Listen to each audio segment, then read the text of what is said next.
आपने साधना शुरू की लेकिन कुछ दिनों बाद रुक गए या फिर हर बार जब ध्यान में बैठते हैं कोई ना कोई रुकावट आ जाती है। कभी आलस्य, कभी मन का भटकना, तो कभी डर, संदेह या भाव का गिरना।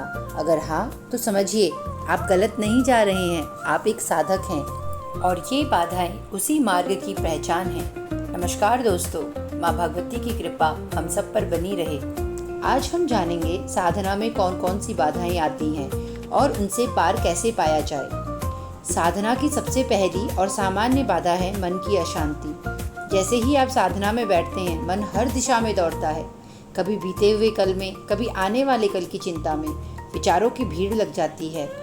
आज क्या खाना है, फ़ोन क्यों नहीं आया अभी तक, क्या मैं सही कर रही हूँ, ये मंत्र काम करेगा भी या नहीं। यही है पहला अवरोध, चंचल मन। याद रखें, साधना तुरंत फल नहीं देती, यह एक गहराई में उतरने की प्रतिक्रिया है और पहला कदम है मन की सफाई। ठीक वैसे ही जैसे गंदे जल में चंद्रमा नहीं दिखता, अशांत मन में देवी की ऊर्जा नहीं उतरती। इसका समाधान है, साधना से पहले कुछ मिनट प्राणायाम करें, धीरे धीरे सांसों पर ध्यान दें। दिन प्रतिदिन यह अभ्यास मन को शांत करेगा और एक दिन वही मन माँ का मंदिर बन जाएगा। साधना में आने वाली दूसरी बाधा आलस्य और शरीर की थकान है। जब भी कोई साधक साधना की ओर बढ़ता है, शरीर और मन दोनों उसे रोकने लगते हैं। सबसे पहली प्रतिक्रिया होती है आलस्य। जैसे ही आप बैठने जाते हैं, नींद आने लगती है, शरीर भारी लगने लगता है या फिर कुछ और करने का मन करने लगता है। ये केवल बाहरी थकान नहीं है, ये ऊर्जा की विरोधी धारा है जो चाहती है आप पुराने रास्ते पर ही चलें। लेकिन क्यों होता है ऐसा? क्योंकि साधना आपके भीतर ऊर्जा का पुनर्संयोजन है और हर पुरानी आदत, हर जड़ता, हर निष्क्रियता इसका विरोध करेगी। आपके भीतर की तमोगुणी ऊर्जा सक्रिय नहीं होना चाहती, तो अब साधक क्या करे? साधना का समय तय करे, सुबह या संध्या। यह समय ऊर्जा के लिए स्वाभाविक रूप से अनुकूल होता है।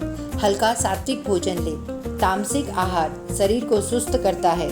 थोड़ा व्यायाम या प्राणायाम करें जिससे शरीर सक्रिय हो और चेतना जागृत हो। मंत्र जप की शुरुआत तेज गति से करें, धीरे धीरे भावों में उतरने पर गति कम करें।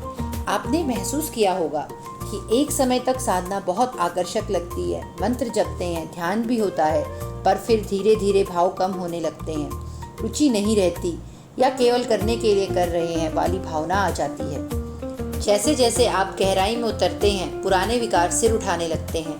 अहंकार, शंका, ऊब और मन की अस्थिरता सब मिलाकर भाव को गिराने लगते हैं। तो ऐसे में साधक क्या करे?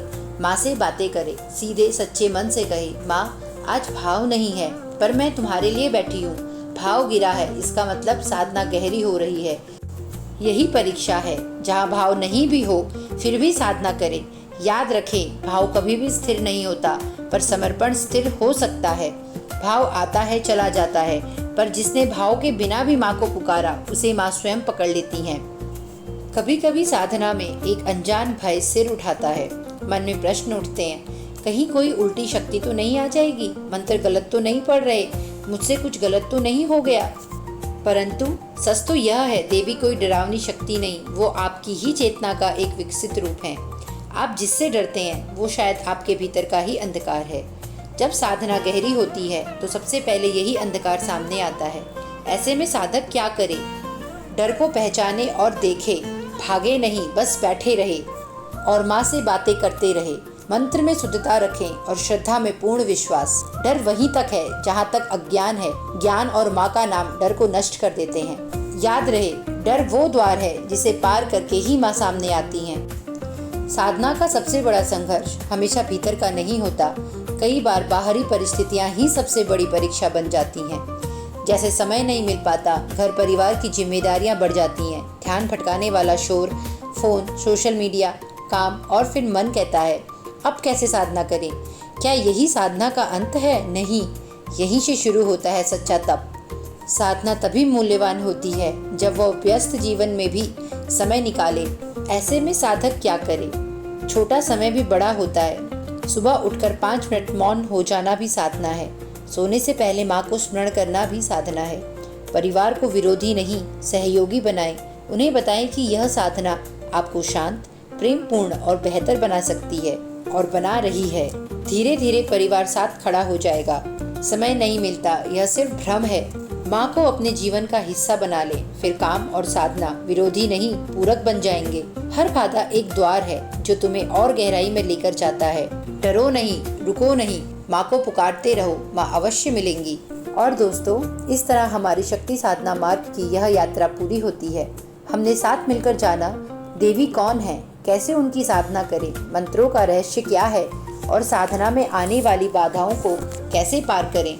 हम आशा करते हैं कि आपने इस पूरी श्रृंखला के सभी भाग देखे होंगे और हर भाग से कुछ न कुछ सीखा या महसूस किया होगा। यह कोई अंत नहीं है, बल्कि आपकी आंतरिक साधना की शुरुआत है। शक्ति कहीं बाहर नहीं, आपके ही भीतर है और यह श्रृंखला बस एक दर्पण थी जो आपको आपकी ही शक्ति दिखाने आई थी। यदि आपने अभी तक सभी भाग नहीं देखे तो कृपया हमारे चैनल पर जाकर पूरा शक्ति साधना मार्ग जरूर देखें। और यदि ये श्रृंखला आपको प्रेरणादायक लगी तो इसे अपने जैसे अन्य साधकों तक पहुंचाना ना भूलें। आज के लिए बस इतना ही। हरिओम तत्सत।